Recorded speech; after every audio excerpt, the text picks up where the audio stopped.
I think also too, a lot of it just came to what I was interested in, and that brought the diversity of friends, right? So I wasn't your cookie cutter varsity athlete who was all about sports. I was interested in band, but I was also interested in student government, and I was interested in debate, but I was also interested in art. And so a lot of my interests then fueled the community that I built, where to your point, right, I could sit at any lunch table comfortably because I hadn't box myself into the singular identity.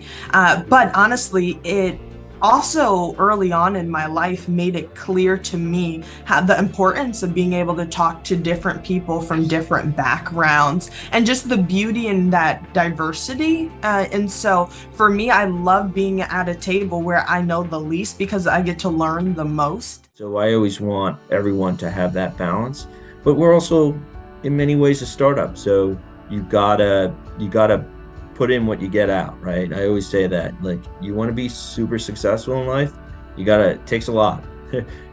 Most people aren't just born into it or super lucky. I wasn't.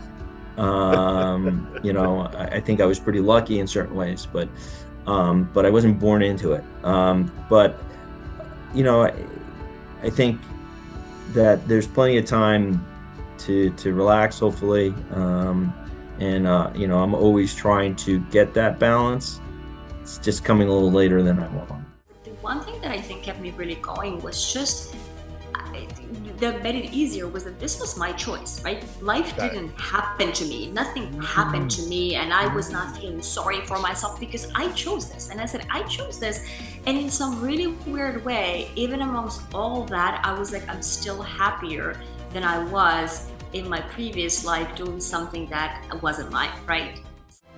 And over the next month or two, that same conversation came up like a half dozen times with different executives at companies. And so I went to our founder and I said, hey man,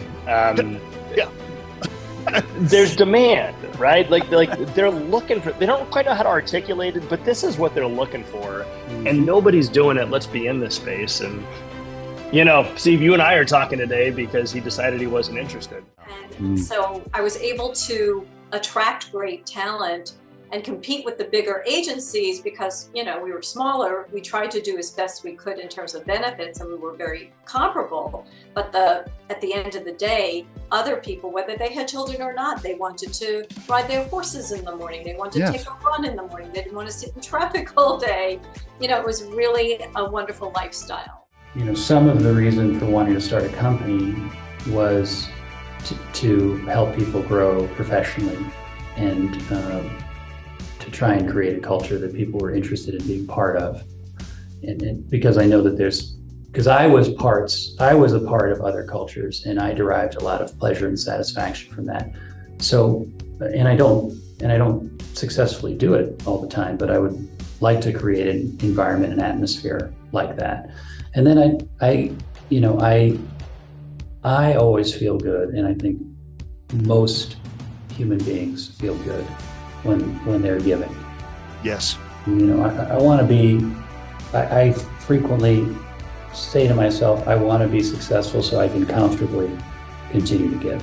And that's what I kind of do with employees that are about to become people managers, because it is a huge responsibility. Yes. You do not manage the business, you manage the people that manage the business. It is a huge responsibility, and it is the make or break, because an engaged employee delivers, so much more. And an engaged employee, employees that have trust with their manager or 3.4 more engaged in their work. So you are important. If you're a manager, you are important. So better get those soft skills to do the job right. And I think the final thing is valuation is important, but it shouldn't be the defining reason for why you do a deal with somebody. Okay. Because I can argue that there are deals that might close at a higher valuation, but where there is an absolute personality clash. So yeah, I go in and make it at night and then bring it back and put it in my car and stuff. And where would you store it? At home, at your apartment, in a freezer? Where was the inventory? So I launched in December, and I was in one of the coldest parts of Canada. It gets really cold in Ottawa. So I honestly stored it in my car and I drove around with the heat off all winter, which sounds crazy. But that's what I did because I didn't have That's anywhere so else good. to put it. Yeah. Now that's a pretty good story right there. Who I just called people and begged, and I was like, hey, this is my story. I'm trying to start this brand. You can put it on your website. And then, like, you try to get people to believe in you. They did $90,000 of work for $6,000. And then I was like, guys, I don't have $6,000. And they saw the pre-launch and they were like, if we can submit this to an award show, then we'll just do it for free. And I was like, sure, you can submit it to an award show. Great job, Andrew. In terms of our organization at downtowndenver.com, we have volunteer opportunities as well as opportunities to engage as a member. So we can certainly visit about that. Oh, so you do have volunteer stuff that you don't have to give money. You can just volunteer. We do. I mean, our volunteer efforts, because we have a small staff, they're generally kind of surrounding our big events and things like that, but we certainly can make those connections. We also have a lot of connections within the downtown community, social service providers, for example, that will channel volunteers to. Right. Same way with the oxytocin. Oxytocin is the love hormone. You feel connected, and then you complement that with a psilocybin microdose, where you bring in your awareness on top of that, and then that love connection. It's a really good evening kind of balance that you can step away from work and really step into. Instead of having a drink too. Are you saying I need to do this, like if I know it's date night with the wife, I need to kind of plan that? Definitely good for that. 100%. Especially stack the Sunbeam and the Golden Hour together. So take a serving of both at the same time. I can highly recommend that. Like, consumers are going onto all these marketing platforms, trying to find a carpet cleaner, or plumber, or doctor, whatever it is. And what they're getting is a biased list of results where the companies that pay the most are getting bumped up to the top, and those are the ones that are getting recommended by all these platforms, versus us little guys that have phenomenal services, but we're oftentimes buried on the bottom of the first or second or third pages back because we can't afford to compete dollar for dollar with the big guys. And I'm like, there's something wrong with this. Like, I wish everybody could just come to life and talk to these people for just a minute and let them know who we are as human beings, and let them make a more educated decision about who they want to use. And that's where the idea for Pitch 59 came. My next beer, like, I'm a big craft beer person, so I love that in Colorado we have this great infrastructure for glass recycling and now aluminum with Ball.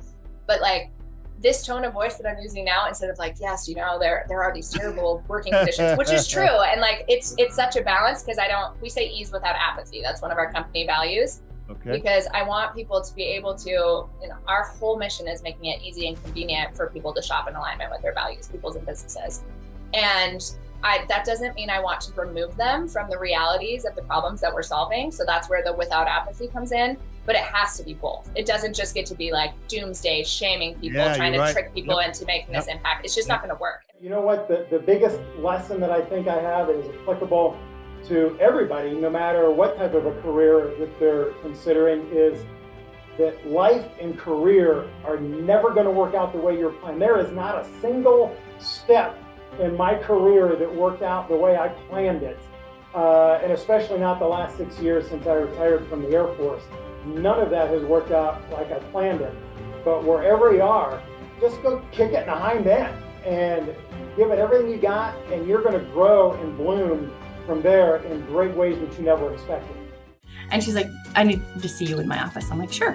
She sits down across her desk. I'm up front of her. I'm like, what's up? You're kind of like acting a little weird here, right? Don't be weird. Right? And she has this envelope in front of her. I'm like, okay. And she's like, well, here's the deal. We are going to be rated in approximately 2 hours. I'm like, rated? What? And she's like, we're going to go through an FBI raid in approximately 2 hours. And here's what I need you to do. I need you to shred everything in the building. And I need you to let go all of the employees. And I need you to walk out of the building before the 2 hours is up.